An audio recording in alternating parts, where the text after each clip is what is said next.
Take a look at photo video news. In this case, I'm first going to go over the Amazon bestsellers to kind of get a feel for what's actually selling in quantity related to photography, at least in the United States. It's quite the list. We've got this random tiny little camera with a 32 gigabyte micro SD card, 1080p camera for kids. The number 2 is a DSLR. They're still around. They're still being bought. The T7, probably relatively cheap, 24 megapixel. There's a lot of lenses out there. So it's $400. I think price is honestly the main factor these days. You can definitely get decent results. Let's say get a 50 millimeter, 35 millimeter, f1.8 aperture maximum lens added onto here, and then you have a nice little combo. Here's the M50 Mark II, still up there, number 16. So that's the first mirrorless camera. So you got the M50 Mark II ZVE10 and then the Olympus TG6 waterproof camera. This is one of the cameras we're going to be talking about is the new version of this. We keep going. We have the M200. EFM again is being sold in quantity, yet they're not touching it. They're not adding to that system. Does not make any sense, Canon. And here's a ultra zoom smaller sensor FZ300 from Panasonic.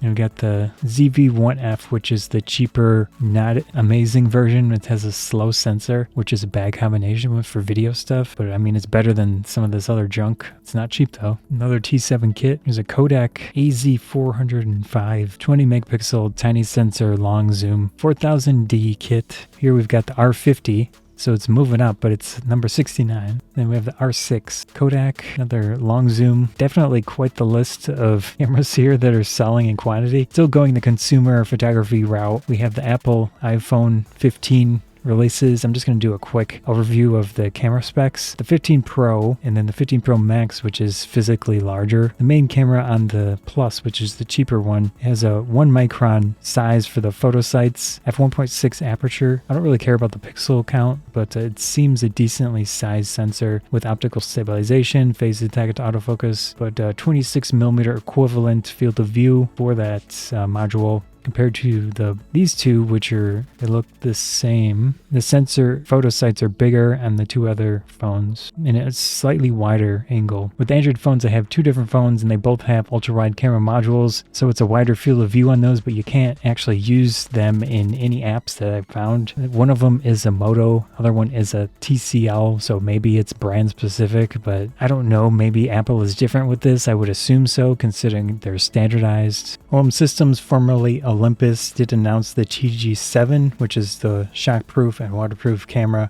replaces the TG6 image sensor. I was really hoping they would increase the size of the sensor for this line of camera, but it's a very tiny sensor. So if you look at the sensor here compared to, say, the Apple iPhones, are probably bigger or very similar in size. However, the main benefit of this camera for this specific use case is the aperture. So we've got an f2 to f4.9 maximum. Actual zoom range equivalent is 25 to 100 millimeters, so that's decent. It's not very wide. So it seems very, very similar than the previous model. I don't know if Home Systems has the development resources to upgrade things, so it's a little disappointing to me. But at the very least, they're refreshing it. Yeah, this is also another disappointment. Contrast-based autofocus. Again, I don't understand why they're not putting any effort into upgrading this camera, because there is a lot of benefit to having a very ruggedized, dedicated camera like this. It's an interesting video-related release. Ulanzi U-Mic wireless lavalier microphone system. I've seen Hollyland release a similar thing. It looks very similar to the DJI 2-kit mic setup. So you have these wireless transmitters, you have the receiver, and the transmitters themselves record a backup copy. So it's kind of the best of both worlds. It looks very appealing, and the price on this one, obviously I haven't tried it. Ulanzi, I have worked with them a little bit, if you want to call it work. They sent me a few things in the past, but it's only rigging equipment. So I don't know how the quality of their rigging equipment will translate to the quality of their electronic stuff. I would assume you have a good chance of getting something good from them. The transmitters record with 8 gigabytes of internal storage, multi-level gain adjustment, wind sweater.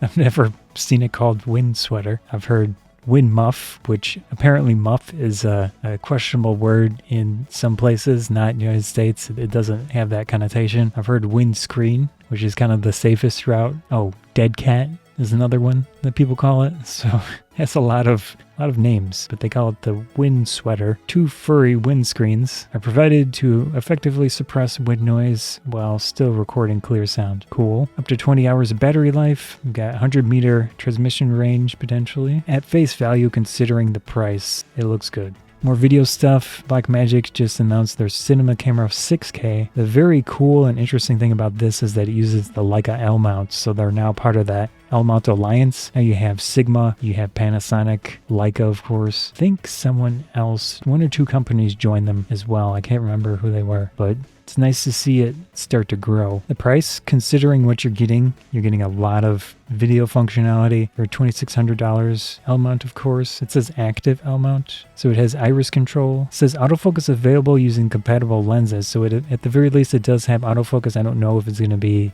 like at the level of one of the companies that is good at autofocus. Hard to say. Fujifilm announced the GFX 102, so it's an improvement of their medium format cameras. Looks like a mix of some of their previous models. MSRP is up there like 7,500-ish. Kind of like talking about sports cars. They're really pushing the boundaries and they're trying to focus more on hybrid rather than just straight photography. The sensor that they're using in this one is an improvement related to readout speeds, which is probably the main reason they were able to do that. 102 megapixel. So the CMOS 2HS readout speed is about 2 times faster than the GFX 100S. Talk about improvements in autofocus performance. 8 frames a second high speed burst on a flippin' medium format camera. Pushing the boundaries here. 120 frames per second electronic viewfinder. That's pretty impressive. I don't know if there's some quirks related to that. Shortened intervals with the blackout time on the viewfinder. And this viewfinder is removable and it uses the hot shoe connection. So you get 5.3 frames per second blackout free burst operation in the viewfinder. Here you can see that they're really pushing the comparison to video formats. They even have a cooling fan for this one that you can attach to it. Looks kind of goofy, but I would assume it helps you with recording times with video.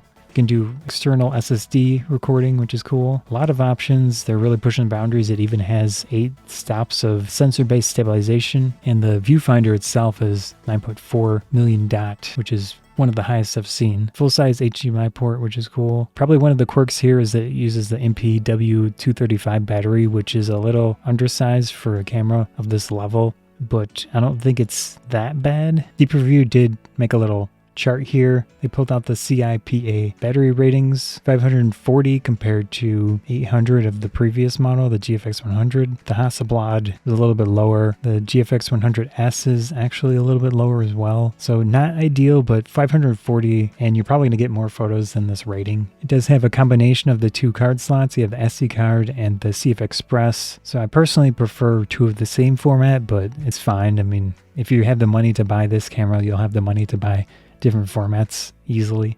Impressive camera. They're really pushing the boundaries and trying to get that mix of hybrid with the large sensor. I think that's great for people that can get into that system. Definitely will be a nice upgrade for you.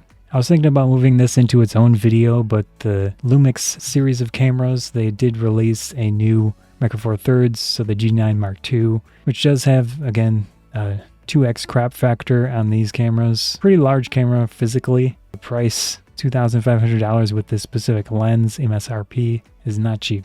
I might talk about this in the future, just trying to summarize my opinion of Micro Four Thirds and where it's going. Is it going to survive long term? We'll see. Just wanted to at least mention it because the main thing they added phase detect autofocus. I think that's a good move. They finally are starting to embrace this technology to improve the consistency of video autofocus and probably in photos as well. So that's a good move. That's a nice improvement.